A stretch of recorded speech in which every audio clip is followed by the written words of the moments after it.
my core values isn't really like how fast can we turn things around. My core values is really how do we have healthy growth? How do we build a community that really truly cares about the project we want to create? Today, I'm very excited to be joined by John Mediana. If you don't know who John is, you need to know who he is. He is an NFT growth strategist and founder of Executive Brand Growth, an agency that helps leaders develop their personal brand and content strategy.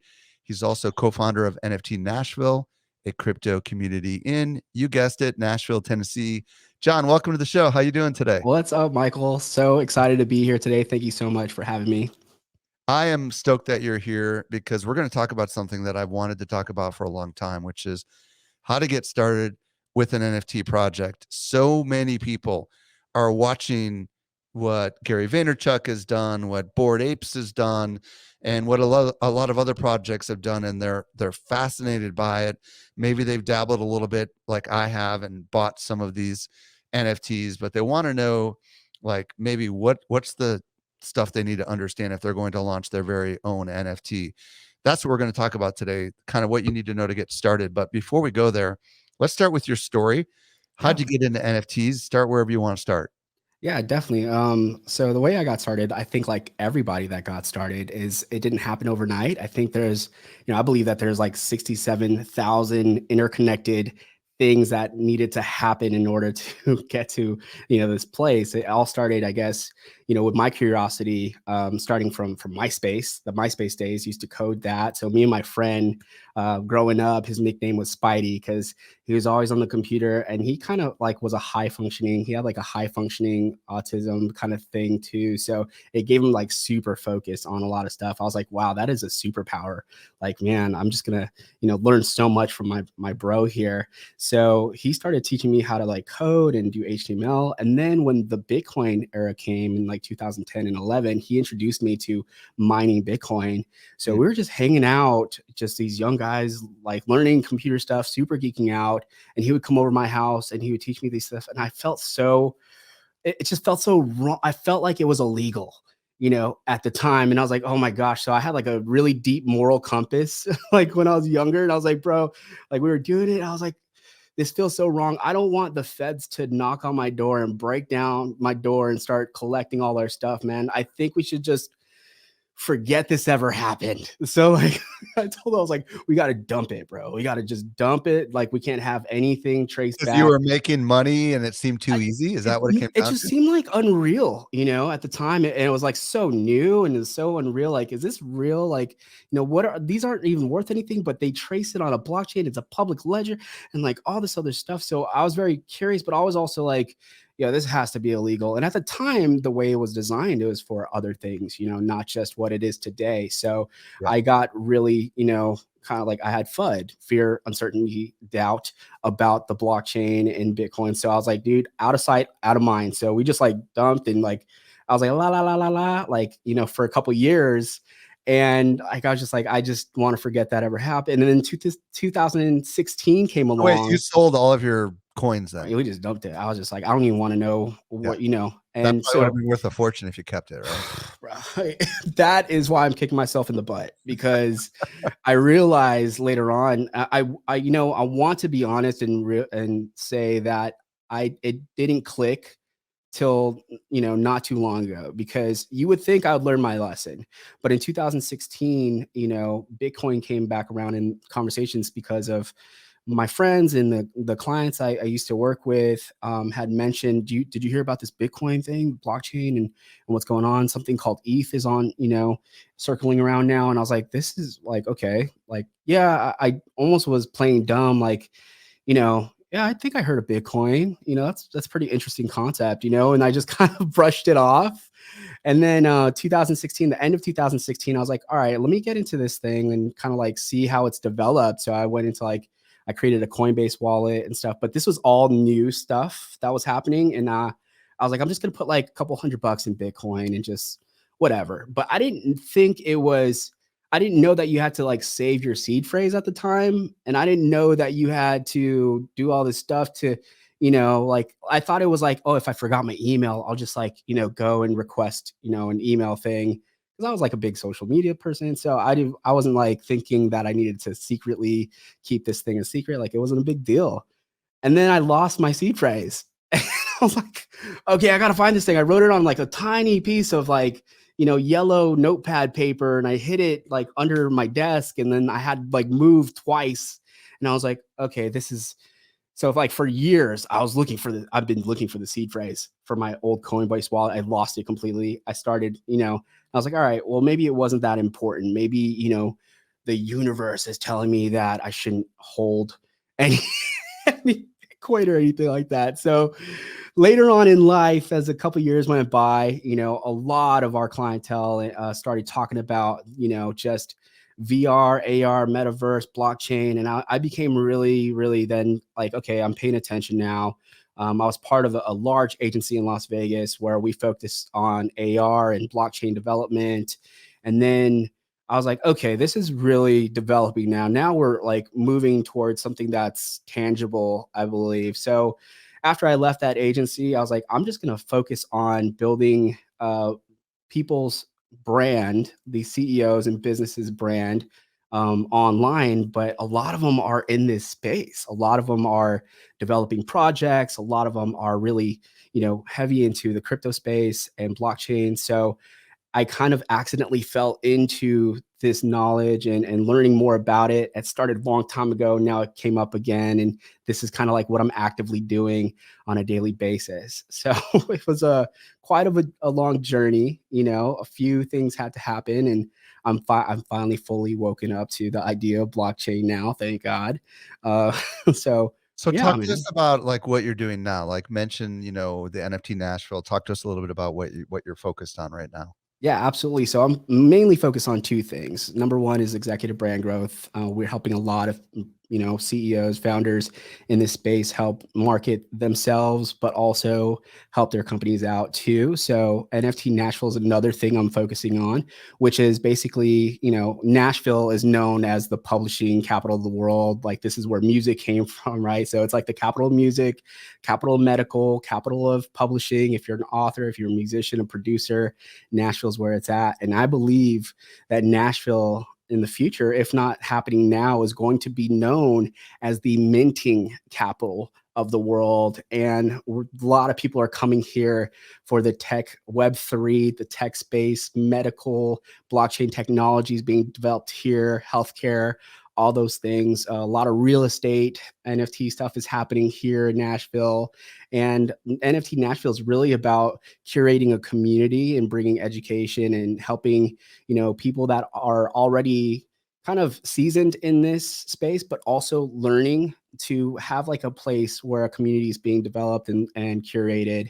And a lot of cool stuff is happening here in Nashville. And we're really excited. I'm really excited to help lead the charge and meet so many people that are working on some incredible, significant stuff in this space here. Let's talk about a little bit about your background as far as NFTs goes as well, because obviously we're going to be starting to talk about NFTs today, and it'd be useful for people to hear a little bit of your story on that front as well.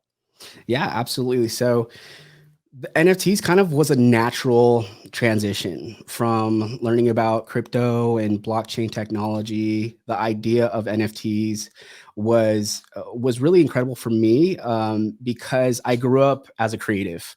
I grew up in I'm Filipino, and a lot of times I like to say I'm the 1% of male Filipinos that didn't become a nurse. Right. I went the other direction, which was creativity. And I picked up my first camera when I was younger, and I just loved, I'd never put it down. So NFTs to me, as I was growing up, I was really into basketball card collections and just really creative things like music and producing and design and building MySpace pages and stuff. So it was kind of like a really natural transition going from, learning about crypto and blockchain to going into NFTs. Like, oh, this is incredible for artists and musicians. And that was kind of like the lens I was looking through, because I was like, man, how does the creative space, how does the creator community economy grow? And not, as a creative myself, learning how much a lot of times creative kind of get overlooked and, kind of get just used and stuff. Instead, they're now put on the platform and on the spotlight as artists and creatives. And they also now with NFTs can be attached to smart contracts that actually pay the dues that they deserve as creatives, because a lot of times like creatives don't really get that platform to showcase. So for me, helping creatives understand the power of NFTs and why it's so important to learn about it and integrate that with the creativity that they're working on in projects that are very meaningful to them, that are close to them in proximity, how NFTs could actually be used as a ecosystem and kind of like a fuel to what they're already doing. This is their time, right? The creator economy is booming, and I feel like NFTs is just the beginning of what we can do.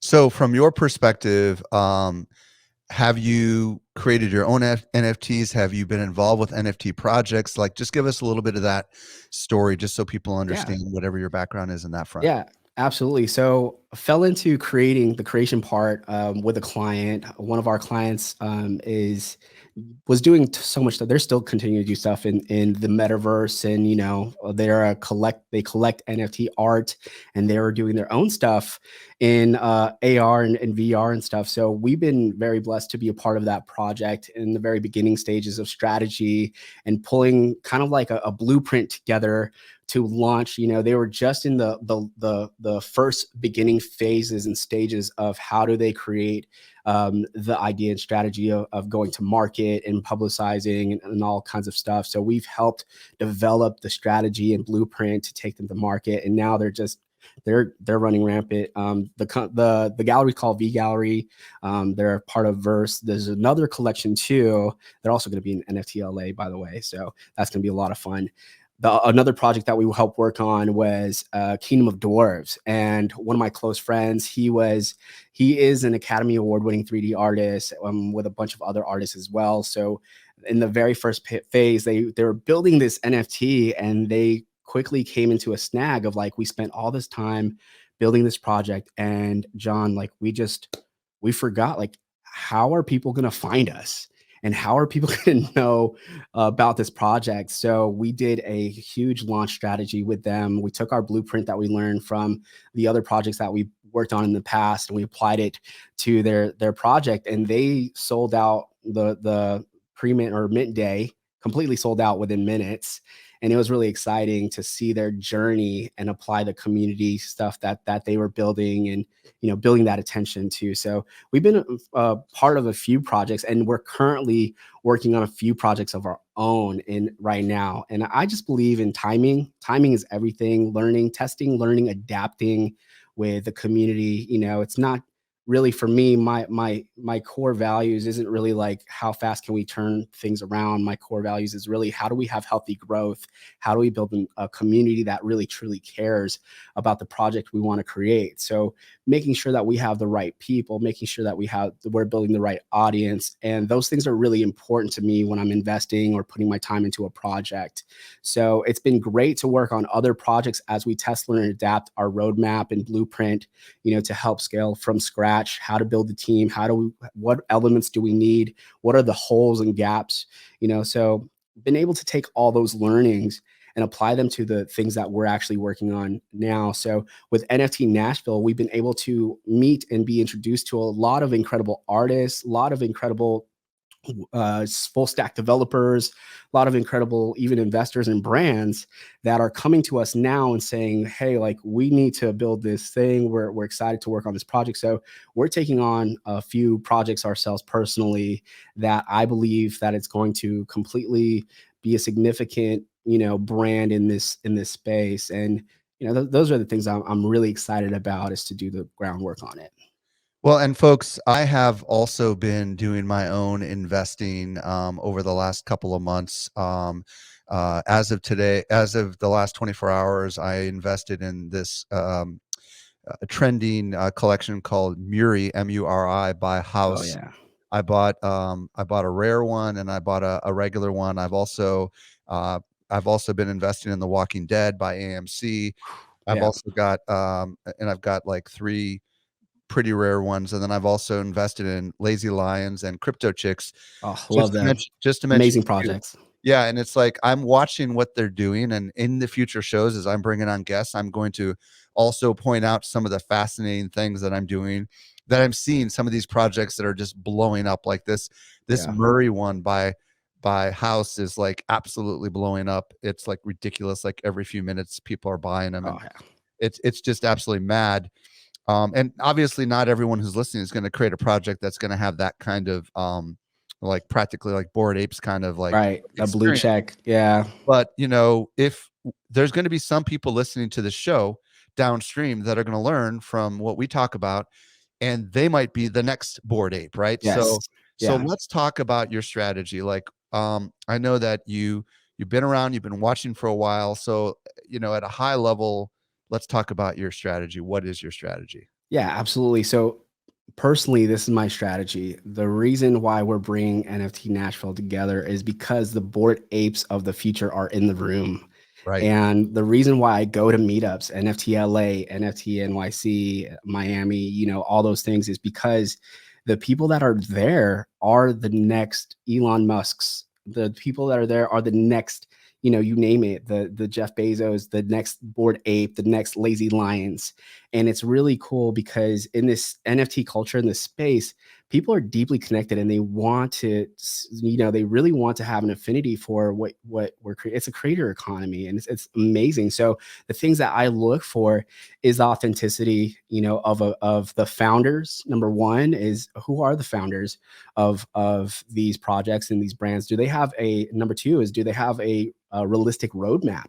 You know, because a lot of times, you know, when you look at a roadmap and they're like, oh, we're going to do this and we're going to give this away, and once we hit, you know, it's kind of like, okay, but the community is not there yet, or you know, so I look at the alignment with the roadmap and the founders and the community that's being built, and there's a lot of synergy. Like you said, like Lazy Lions has a phenomenal community. I mean, all these projects that you mentioned, they have a phenomenal community, and I look at the community that's on Twitter and Discord and Instagram as well, you know, kind of seeing, okay, like where all this is going. So, you know, personally, I just want to be in proximity, you know, the old phrase of being 6 degrees apart, you know, from incredible opportunities. Like, I want to be as close as possible to the things that are changing the game when it comes to blockchain and the utilization of entities. I want to be, you know, in spaces that is encouraging creativity and innovation. I want to see stuff that no one is seeing in the NFT space or haven't seen yet.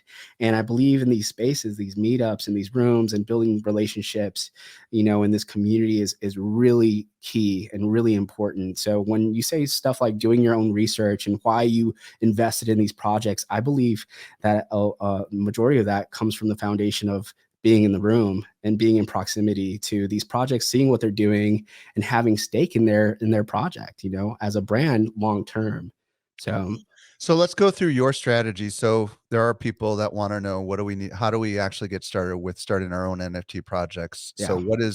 I know you've come up with some Mhm. sort of you know, NFT brand growth method, right? Yes, yeah. So talk to us a little bit about, like, you know, let's act like all of us that are listening right now are thinking about launching an NFT project. So what's Yeah. the steps that we need to be thinking about? Absolutely. Yeah. Thank you for that. So, yeah, the NFT brand growth method is this thing that we coined as we laid out, like I said earlier, the blueprints, the guidelines, the things that we've seen, the formula of growth. So, we laid it out pretty simply in 5 different steps. So, number one is, you want to define your outcomes before you start a project, or maybe you have a business and you want to incorporate the use of NFTs or tokenization or anything on blockchain or Web3, right? You want to, number one, define the outcomes. What are the outcomes that you're looking for to utilize in the attention in the project? Like, what is it? Is it just to do it for just to learn? Is it to do it to give more utility to the audience? Is it to bring a community closer? Is it to, sometimes is it just to make money? Right. So, I mean, that could be an outcome. I mean, I think money is the worst motivator, by the way, but if that's your outcome, you have to define your outcome. That's number one, so that you know Yeah, that you have a let's go goal. through these one at a time, and we'll reveal them after Okay. we talk through it. So, Yeah. um, what are some of the outcomes that typically you're hearing from people, like, just so people can wrap their head around what the possible Yeah, yeah. outcomes could be, Well, because obviously everybody wants to make money. That's kind of a given, or they wouldn't do it in the first place. But yeah. what are some of the desires that people are trying to build that you've seen with a lot of successful NFT projects? Yeah, the number one outcome that I've heard is getting ready for the metaverse, right? So they want to be first to market in the metaverse when it comes to those things. Another one is having that community, that strong community being built. So, that could be like 1,000 true fans in their community, and they're just building longevity with their project. The people that care about the stuff that they're doing, it's really like a almost like a quick place to directly communicate and also give value to a community and reward a community. So those are two major outcomes that I've been having conversations with, that I hear a lot from people. And a lot of people, number one, for the metaverse, right? They're like, okay, well, why the metaverse? Well, that's a future. That's where we're headed. So their outcome is to prepare and create a roadmap that leads to the metaverse, and what they're going to reveal their roadmap for the metaverse as well. But most of it is like, we're trying to get to the metaverse stage, which is the artistry and craft and ownership and all that in the second. Yeah, and that's probably beyond most of the people that are listening to this show, is my thinking, because like The Walking Dead and this Murray Mm, by House are definitely developing metaverse kind of games. You know what I mean? yeah, Like, yeah, somehow these characters are going to, I don't know, these this art that we're buying is somehow, some of them are going to show up in the metaverse. right, I've yeah, also seen, like, if we look at what um um uh, uh, The Walking Dead did, was they're committing to dropping 5 airdrops over the first year to anyone who holds their NFTs. And for those who don't right, know what that means that they're going to be giving away essentially extra NFTs that are free but are yeah, selling on the open market. So for example, I received 2 crates called Contents Unknown, yeah, and they're currently selling for about zero point 0.1 Ethereum. I got them for free, and they haven't revealed what they are yet. So, right, people are trading these in speculation that they're going to be something valuable. And, I think Gary Vaynerchuk has done this as well, where he's sometimes, if you own the NFT, then that's the only way to get to the next NFT, right? So the yes, that's the concept of gateway. Yeah. pre-approved whitelists, right? To build out future projects. I mean, what else are you seeing? And I know that's like technically not the desired outcome, but it kind of like, It is.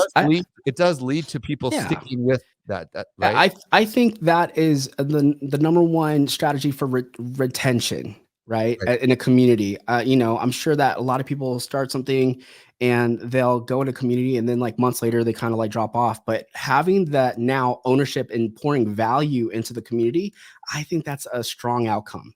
If you're a business and you're not only trying to look into NFTs to generate wealth, but also generate and curate retention and also bring proximity to your community, NFTs are going to change everything for your business, right? So I believe that's a strong strategy for outcomes. If your desire is to bring proximity and excitement around what you're building, or what business you're in and what you're building and the brand that you're creating, NFTs is going to change the game, not only for tokenizing, but the airdrop part too.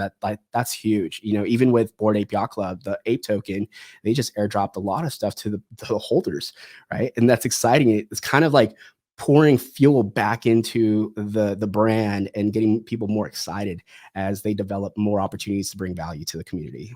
Some other things that I've seen is, for example, people use this as like the alternative to a fundraiser. Like, for when you used to go to Kickstarter to raise money, Yeah, yeah, they're using NFTs now to raise money to be able to pull something off that they might have had to go to a venture capital firm to get in the past, right? absolutely. So for some people, they're like literally starting a business, and everyone who holds the NFT is going to get exclusive perks, or starting an event, right? Yeah. So these are also desired outcomes that you could use with this, as well, right? Absolutely. And we've worked on projects in the past that have done that. They've fundraised. There's a few artists, musicians that have fundraised and developed the NFT to help fund their next, single and recording time. A lot of other projects that we worked on helped fundraise to create a more evolved project when it comes to building the artistry, 3D art in the metaverse, right? So Right. one of them that we worked on was dropping collection of 4,000 PHPs, and we said, hey, how about you just focus on building a season drop? So we created a season drop of 500, and every season, so there's like every quarter they're dropping 500, and every drop they sell out, and it helps fund the next evolving piece of the roadmap. So that's been an exciting journey for projects like that that are using it for fundraising and fueling the future and building a business around that. Well, and you threw a term out that my audience might not know. Go ahead and explain that acronym for the profile pick. What was that Oh again? yeah, PHP. Yeah. PHP is What does I that think it's stand like for? a generation one term of profile photo type of JPEGs, right? So you have Bored Ape Yacht Club, CryptoPunks, all those lazy lions. They're all PHP projects. Yeah, and the advantage to that, folks, is that generally speaking, it's torso and up, kind of a headshot. And on Twitter, you can go, if you have a Twitter Blue account, and you can verify that you own the thing, and then you'll get this like hexagon shaped profile, and Yeah. that can be your identity. And a lot of people are investing in those kinds of projects. However, I do feel like we're moving beyond just art for art. I Yes. feel like, and we're going to get into this a little bit when we talk about roadmaps. But it seems to me, John, that let's get to your second Yeah. part, right? Because desired outcomes is really important. You got to Yeah. know what it is you want. Now, what's Yes. the next part of the process? So you got to have desired outcomes. Next is what type of art are you going to create, right? Because there is like so many things that you can do in this space. So you have to define what how are you going to represent your utility or your roadmap or your artwork, right? Is that a PHP? Is that 3D art? Is that really like hyper focused like meta like verse type of artwork? Is that a sound? Is that how do you show up, and what makes sense to your audience? So if you're a business and you want to create a NFT project, would it make sense for you to have profile looking photos or a collection that is PHP, or would it make sense for you to have a token or a drawing? Like there's this one project that I'm really good friends with, and they're called Crypto Hold'em, and they have cards. They're not a PHP project, but they have Texas Hold'em cards, which is really interesting, and that's so to brand, right? And that's how they design their NFTs, and they have really awesome utilities for the people that love to play Hold'em. So you gotta first of all figure out what your outcomes are, then what type of artwork are you going to be creating, and then Yeah, third. let's talk about that for a second, Okay, yeah. because, for example, CryptoPunks is very popular, and it's ridiculous, horrible bitmappy stuff. Yeah, Bored Apes is nice. right. It's not awesome, but like, for example, this Muri project that I invested in, it's anime, it's Japanese anime, Yes. which is Yeah. a very distinctive style of art, which is very much attractive to a certain kind of an audience. But then this Walking Dead stuff is 3D It's rad. video animation stuff that Yeah. literally looks like it could be in a movie. You know what I mean? Yes. So it seems to me as if the art, some people are just not going to like your art, right? Right.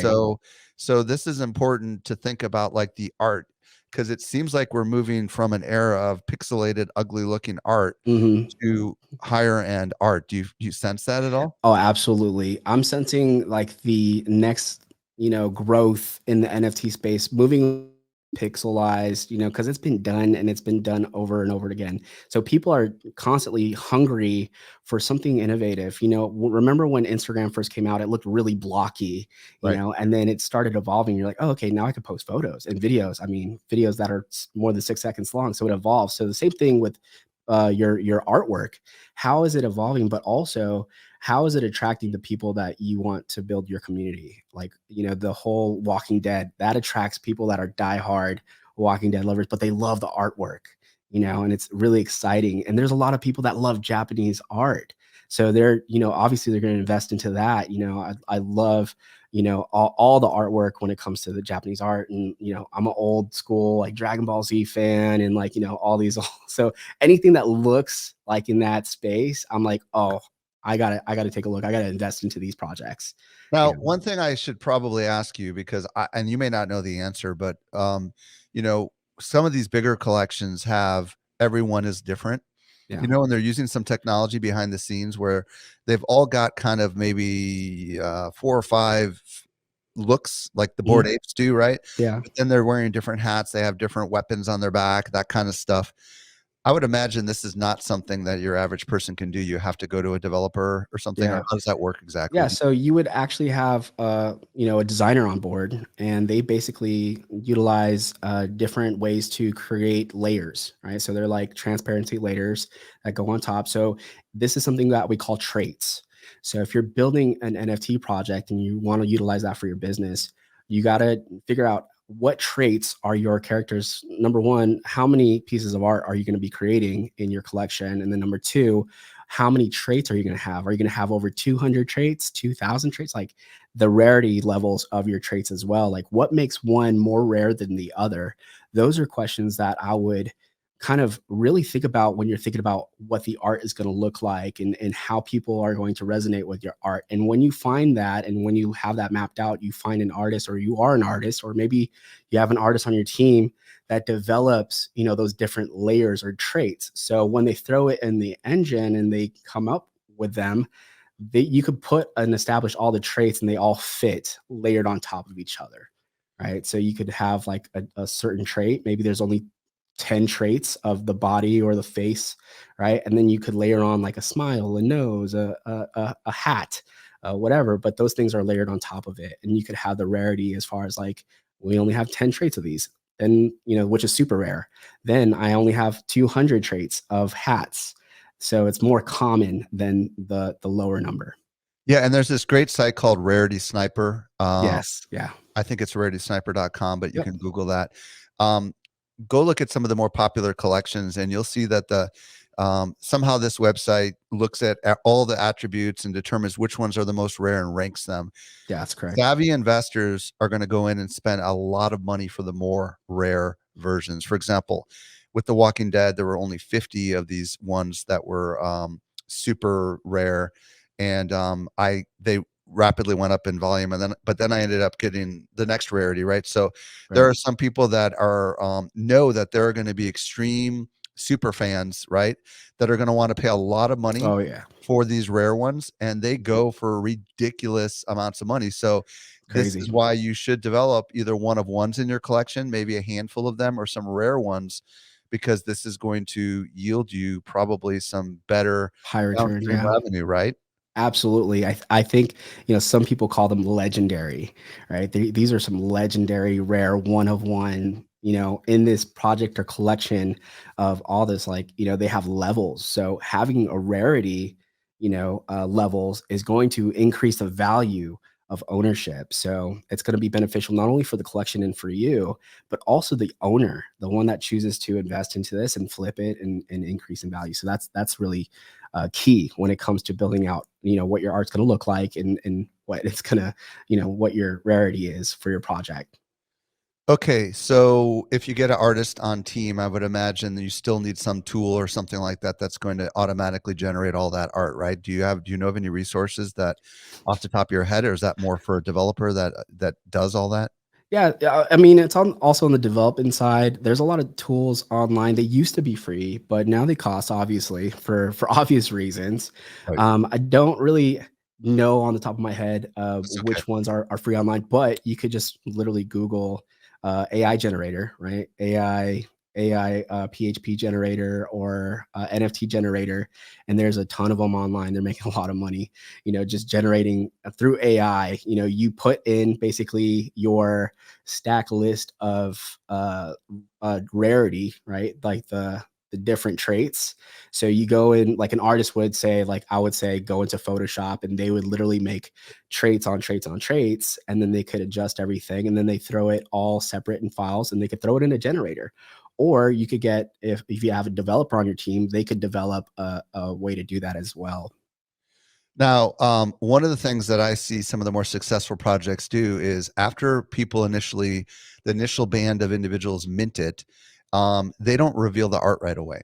Yeah. They intentionally wait a couple of weeks to generate secondary market sales. Yeah. And it seems like this is a really popular, because a lot of people miss the mint, right? But Yeah. and they buy a bunch of them for cheap on the mint, and they don't Mhm. know what they're going to get yet, and it creates kind of a buzz. And Yeah. and then eventually those images are replaced with the generative art, right? I mean, Yes. that seems Yeah. like a big part of the process, right? Oh yeah, huge. I mean, it's taken on a lot of popularity. Number one, because they avoid, scams out there, right? So the idea of keeping it a mystery, it brings excitement of not knowing what you're going to get. It's like that feeling when you open up a pack of basketball cards, Right, or you're like, that's the whole idea of minting, right? So you're right. like, oh, I don't know what it is, but yeah, number one, it started because of all the things that are happening on the space, Yep. but bringing value to the community as well, and the excitement of like, I can't wait for the reveal. So it's like a big event that Well, happens, and then some people don't like the art, so they start trading them, right, on the right. secondary market, and they want Yeah. this one or that one. Mhm. Let's talk about roadmaps because I know this is a huge part of the we're just gonna touch on this because Sure. we've got quite a few more to talk about, but Yeah, yeah. talk about why this is so important for people. Yeah, absolutely. I believe that if you're going to launch a project, definitely as an NFT space, you have to have a roadmap. You have to have something that shows what you're where you're going, and like just like any company, like any founder, they have to have vision for the project and purpose for the company or for the business plan. Really, a roadmap is an idea that you give to the community where they can champion and be like, I want to be part of this roadmap. This roadmap is exciting because down the line, I get to be part of the development and checking the things off the roadmap. And I get to be a part of that because I'm an owner now. So you're so invested in, like, a roadmap could be something as simple as, like, once we hit a number of sales, like, we're going to give away for those holders, a t-shirt, right? Or something like that. Or we could you have a whitelist token for the next launch, or you have this. And that roadmap is really key to kind of laying out the brand, map basically, of what they can expect to be part of the community. So I think that number one, like, you should have a roadmap as a project, or even as a business, you should have a business roadmap. But in this space, NFTs definitely have a roadmap that makes sense to your community so that they could get excited about, they could champion, they could tell their friends about, and they could share. And when you hit those kind of key performing indicators, right, those benchmarks on the roadmap, you get to celebrate that with the community, and they get really excited about being part of the community. They want to continue sharing that, online and on Twitter and Discord. So it's really cool to watch roadmaps being fulfilled. But having a roadmap is definitely 1000% very, very vital and important, so that you could communicate that with your community. I also hold a legendary key from Tom Bilio's Impact Theory, and Oh yeah. he was shortly after Gary Vee is one of the other big guys that really said, "I'm going to commit the next 20 years of my life to Yes. building out this ultimate next." He wants to be the next Walt Disney, right? So, Yeah. so with the legendary key, you get all sorts of special benefits like access to him, access to his courses, first rights to derivative stuff from his movies. Like, Yeah. so if he comes out, you if you want to, you get licensing rights from the characters of his movies and stuff like that. So he's, the projects that have a really long term roadmap, the benefit is people are going to hold those projects, right? Because they're Yes. not going to flip them when the next something comes out. They want to be in the Absolutely. long run, right? And that means the Yeah. secondary market has fewer sales, which brings up the value of the entire marketplace, right? Absolutely. And the idea of roadmaps, and I love what Tom's doing, is basically saying, hey, I'm in this for the long run. Right. I'm in this for life. So everything that I do is going to be added value if you decide to hold, right? My collection, my NFT that I provide. So you're part of this, and you get to see that the way the roadmap works too is it's going to evolve, and things are going to be added to it in the future. But you now have stake in this collection and what they're doing. And as a founder, if you can really put together a roadmap that's like, hey, I'm here for the long run. I'm not here for cash grab. I'm here to stay, and I'm going to develop value every chance I get for those that are early adopters, or just the ones that are coming into the project. So they have value, and it increases in price. So when you see like a solid roadmap and you see that being fulfilled, the value of that, like V friends, right? Gary's Oh thing, yeah. man, I don't think you could get a V friend for less than like $20,000, right? Or something like that. So It's the crazy. value is like, it started with 500 bucks, and then they increased because of the roadmap. And Yeah. then you got to put vision out there and show people like this is the 3-year plan. If you hold this, you get access to this for 3 years. And he has a 5-year plan, a 10-year plan, and forever, so in perpetuity. All right. So we've talked about you want to understand what your desired outcomes are. You want to think about the art, because that's a big part of it, obviously. And then you need a roadmap. What's the fourth um and part of your process? Yeah. So the fourth part of the process is understanding who your team is, right? So you have this outcome, you have the idea of what kind of art you're going to make, you have this awesome roadmap. Now it's about execution, right? It's about like, okay, who am I going to bring into the team that's going to get the community really excited, right? So you got to look, is it a solo project? Is it just you? Is it your business? Maybe your team, maybe you already have an artist, maybe you have developers, but you also want to look at who's on your team and what they bring to the table and how you could continue to create value in your team and with your team. So what kind of people do we need to be thinking about for a team? Because some of us obviously probably have, I mean, I think people who are listening are beginning to realize, whoa, this isn't just like launching a course. This Right, is way right. more complicated, right? So Yeah. who do we need to be thinking about? Like, what are the elements we should be thinking about if we're going to do this right? Yeah, definitely. We have a whole checklist for it, and we'll be giving that to your audience too. But top level, I would think that number one, you as a founder are is really important key to the team. You to drive vision of what you imagined this project becoming. Right? It's part of your brand, and people are going to know you, and it's your reputation that's on the line. So as a founder, you have to really paint an amazing vision that people can cling on to, right? And your leadership is going to thrive in this space. So number one is that what vision are you bringing to the table? Number two is I would think of again what we talked about artistry. Like who is your who when it comes to artistry? Are they artists when it comes to just design work? Are they 3D artists? Are they modelers? Are they what type of art do they create and why are they a part of your team? What makes them in proximity to you and your business? Maybe they've been a huge advocate for your company or your business, for a long time, and now they could activate that part of artistry and create something really unique. So maybe they've been part of your community for a long time, and you're just finding again the right timing to include that artist to be part of this project because they have tons of buy-in into what you've already built. Right. So that's number two. I would also consider a developer, a full stack developer, or just a developer that understands smart contracts and coding. Right. Because you want to develop a website, you want to develop the smart contracts, because if you're thinking about a roadmap and longevity, you want to have a developer write in contract what the holders are going to get in the future, what kind of value that they're going to get. And you want to make sure that they understand that they can write something in a contract that's going to be set in blockchain and will not be changed forever. So it's locked in there. So you want to make sure that you have a solid developer on your team that knows what they're doing. And it's really important to find that. And if you don't have that connection, it's really cool to go to these meetups and meet people in person. And like I said, like the community that we're building here in Nashville, you're going to meet people that you could connect with and align with and have chemistry with that wants to work on incredible projects. So they're looking to use their development skills and the developer skills on projects, and they're looking for the right people. So again, if you also don't know an artist, you can meet people at these meetups as well. But you can also meet people online. So I Well, was and also you're going to need, I mean, obviously, we don't have time to go into everything you're sure. going to need, but you're probably going to need some influencers, or you're going to need Yes. somebody with some Yeah. marketing background Mhm. to kind of get the community development side of it. Because Yeah. if you don't have a community, this isn't You going to need a work community out, developer. right? Yeah. Manager. Yeah. Absolutely a big part of it. So what's the last part of your process?